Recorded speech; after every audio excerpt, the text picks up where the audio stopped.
A 15-year-old boy is running frantically, distressed and crying, down a Streatham street in southeast London, trying to find help for his 8-year-old playmate who had just been attacked. His playmate had just been stabbed multiple times by an unknown assailant. But all was not what it seemed. This is the story of the murder of 8-year-old Aaron Lee.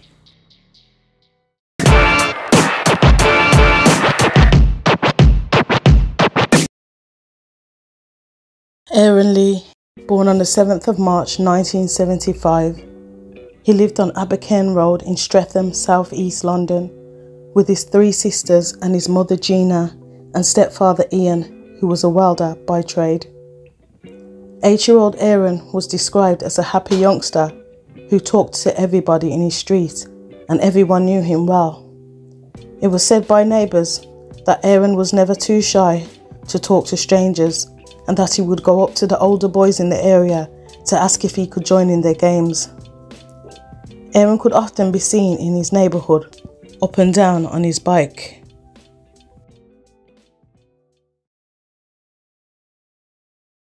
On Thursday the 1st of September 1983, just after 6:30 p.m. that evening, Aaron had been outside playing with friends.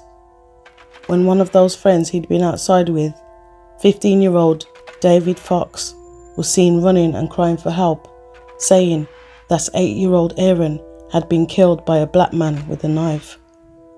The police were called, and 15-year-old David Fox led police to a disused railway goods yard and waste ground that was near Glenister Park Road in Streatham, where the 2 boys had been playing, where Aaron's fully clothed but lifeless body was discovered with his bike nearby.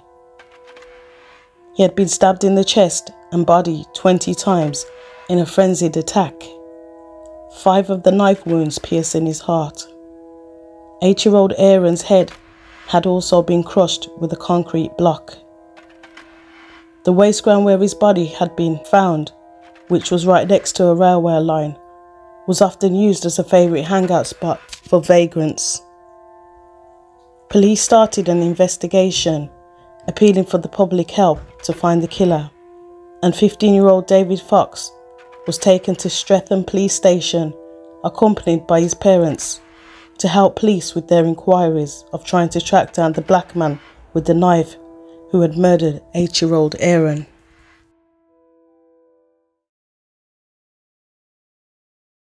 As the story of 8-year-old Aaron became known, police put out appeals to the public for help, and it just so happened that at the time leading up to and during the murder of 8-year-old Aaron, a train from Brighton to London was going by.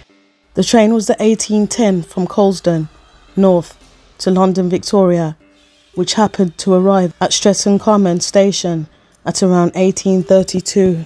Several passengers that were on the train at the time who saw the little boy being attacked and called the police.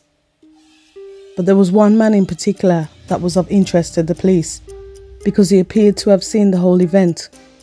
The man was also on the 1810 from Colston North train and happened to be looking out the window. Horrified by what he saw, the man phoned the police to report a murder he'd just witnessed while on the train. But the caller wanted to remain anonymous and refused to give his name. The next day, on Friday the 2nd of September 1983, police made a public appeal for the anonymous caller to come forward so that they could meet up and talk in the strictest of confidence. But despite the public appeals, the anonymous caller did not come forward, and the police were no closer to identifying the black man that knifed the 8-year-old boy to death and crushed his skull. The following day, on Sunday the 4th of September 1983, 3 days after the killing, police put out an appeal again, but this time to Catholic priests, asking for help in tracking down the anonymous caller who was a vital witness that saw the murder occur and could help identify the killer. The reason why police were asking Catholic priests for their help in tracking down the anonymous caller was because during the call that the anonymous caller made, he mentioned a connection to the Catholic Church Priests were urged to put out a plea for the witness to come forward, and this tactic appeared to have worked. And the train passenger came forward to police to say what he saw on the evening of 8-year-old Aaron's murder. The anonymous passenger was a Mr. James Dennison, and his version of events would change the entire investigation and lead to the killer of 8-year-old Aaron. James Dennison said that he did not see a black man. Instead, he said from the train he saw an older boy going crazy and frenziedly attacking a small boy.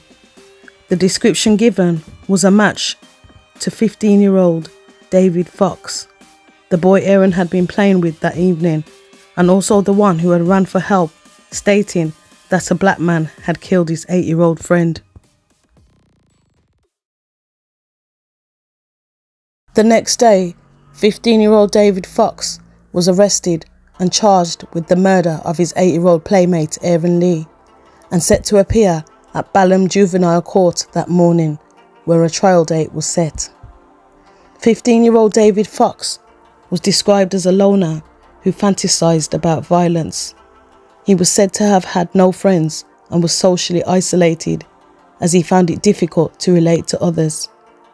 Classmates spoke of his weird classroom behaviour, and he was said to be clumsy and unable to do the things that other kids did, such as ride a bike.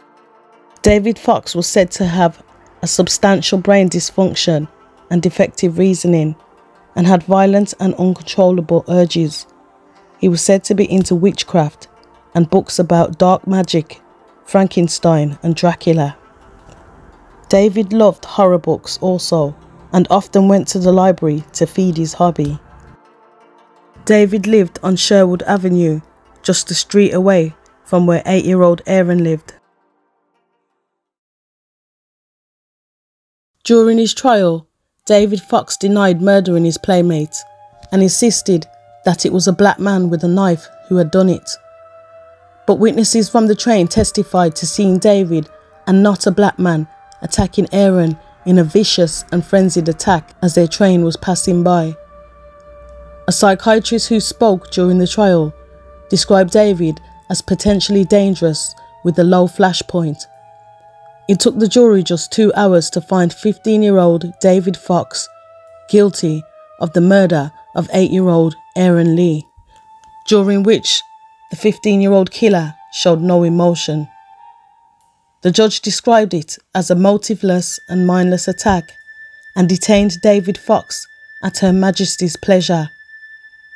After the verdict, 8-year-old Aaron's parents said that they hope their son's killer never gets out, with his stepfather Ian Lee saying, "We hope someone will do us a good favour and that he does not come out alive again."